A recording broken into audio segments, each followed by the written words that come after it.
Hello everybody, welcome back to Rachel Reads. My name is Rachel. I love to read and read Christian fiction, and today I'm going to be reviewing The Lost Rose by Victoria Lynn. As a quick introduction, The Lost Rose is book 3 in the Chronicles of Lyra, which is a non-magical Christian fantasy series with great faith themes and compelling characters and just a wonderful story. So that's a little intro to the series. As I said, this is book 3. And the books are written so that they can be a standalone in case you just want to kind of pick one up. For this one, I would recommend reading at least book 1. But then again, I always like reading series in order, so I did read books 1 and 2 already. But it is totally up to you. But this is book 3, and I am sorry if there's kind of like a glare. This is one of those like shiny covers that kind of feels good, in my opinion. But yeah, I'm going to go ahead and get started reviewing this book. So by the time this video is up, I already have my full review out on Goodreads, and it has like any content warnings that I feel like need to be mentioned specifically. So if you want to check those out, I would recommend going to my Goodreads, and it should be linked in my YouTube about page. But I'm just going to be reviewing the book, and if there's something I feel like I need to mention, I will. So let's go ahead and get started. The first thing I want to talk about is the plot. So the plot of this book is very intriguing. It is very big and very broad. Victoria Lynn takes us on a lot of just twists and turns, and this very much is an adventure. So I'm going to read you the little tag at the bottom. There is a complete summary of what the book is about, but I like the tag at the bottom, and that says, "A night on a quest, a lost princess, a malevolent foreign ruler, and a secret of epic proportions will alter the fate and future of Lyra forever." And that is essentially what this book is about. For my review of the plot, I really loved it. Victoria Lynn did just a great job intriguing you in the plot and taking you along, stringing you along, just kind of following different plot points and different action points. But at the same time, there were restful points in the book when we got to meet some really just amazing characters who were so faith-filled. And we really just got to see how life is all across the whole country, across the whole continent. And it's just so beautiful because every place is just so rich with culture. And for that, I love it. But I'll get more into that with the setting. But with the plot, like I said, you have these really high action points, and then it comes down and you have like some slower points, but even then there's just so much going on, and it's just a beautiful story told in an amazing way. She's an amazing author for having all this to say, getting it down in 602 pages, and it didn't feel like it was too long. Like, she did amazing with that part. So for the plot, I really love it. High action, high adventure, and just with sweet moments that you really cherish. Next, for the setting. The setting was one of the best parts of the book. All of it was good, but the setting was just amazing. She did such a great job describing where we were at and kind of visualizing it for you. When we got to different parts in the book, I could see it. When there were parts that were mentioned specifically, like if you've been following her on, I think, Instagram or YouTube, she's mentioned the Vagari, and on one of her Instagram posts she has the Vagari Highlands, and when you're with the Vagari you can see them. It's just so vivid and so clear. But we move on with different characters and you can see them, and she just did a really great job describing where we were at and then infusing it with culture. Some of it is kind of Italian, Romani, and Polish inspired, but then some of it is inspired more by like Ireland and Scotland, and I really love that about this book. And without spoiling anything, Victoria Lynn has some images in here. I don't know who drew them, but she has images that just kind of even bring it more to life, and we just see things in such a different way. There are just so many amazing things that we see and are shown, and it's just so beautiful. Like, an image will pop up, like a drawing will pop up at just a random time, and it is so beautiful and just so peaceful. And I love that because, yes, there are images in here that kind of show you where they're at, but she also words it to show you. She's not telling you anything, she's showing you, and I really love that with the setting because it's just so rich and colorful. So now I'm going to move on to the characters.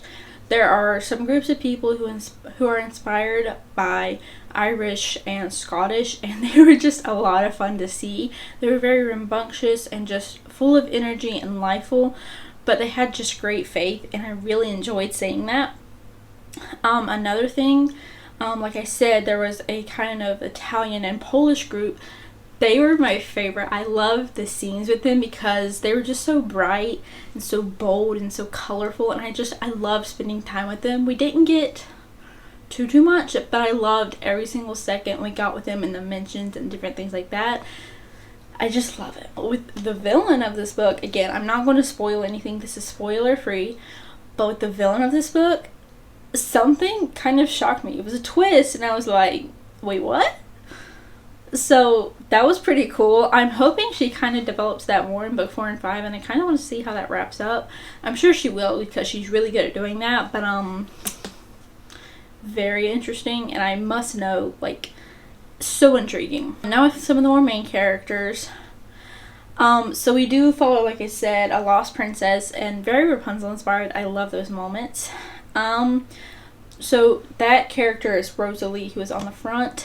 She was just amazing. I loved Rosalie. She was just very gentle and almost shy, but at the same time she had such a brazen and bold personality that I loved connecting with her and seeing her faith and just how true she was to God. And so I really loved her character, and I found it very easy to connect with her and to see things from her point of view, even though she has gone through just so much. And that is one of the content warnings that I do want to give, definitely, is that this book deals very lightly with human trafficking.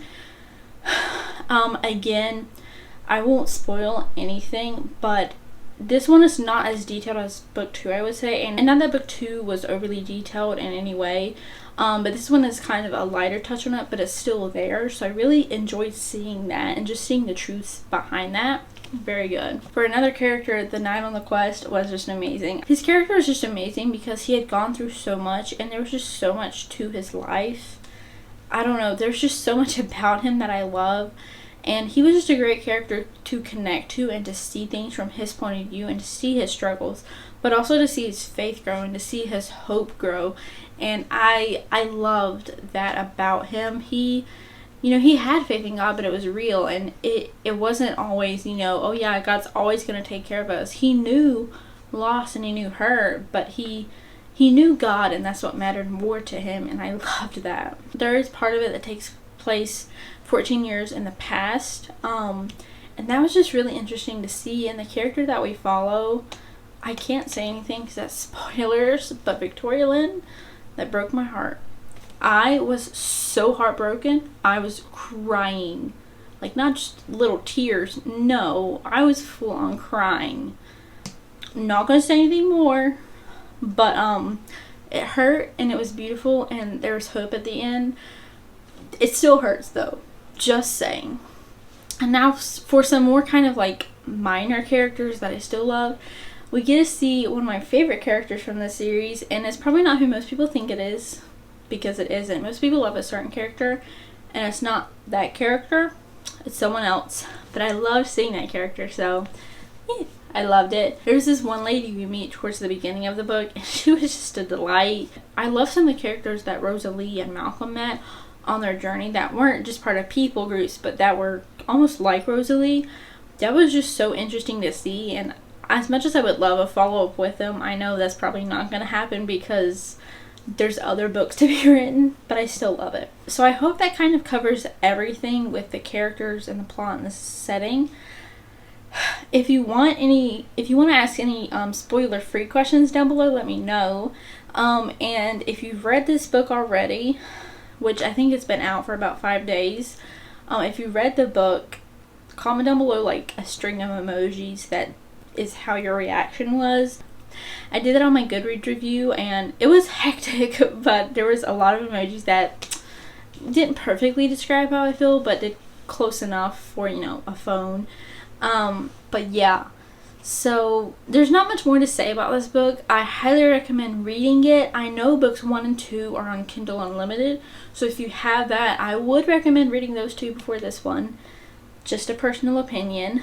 Another thing that I'm going to quickly mention is just the themes of hope and faith and love in this book were just really powerful, and it goes beyond just a normal Christian fiction. So if you're looking for deep Christian fiction, Victoria Lynn does really great with that, and especially in this book she did amazing. I don't think there's anything else I need to mention about it, but for all my readers out there, which most of you probably are if you're watching, if you're looking for a chunky book, try this one. It's 602 pages and it's amazing. You will love it. So if you're looking for a Christian non-magical fantasy with deep themes and amazing characters and plots and settings and cultures and history and everything, it's an epic plot, check out this book. For my final rating, since I've yapped about this book for so long, it's a 5-star book. Now, if we're getting technical, is it 6-star?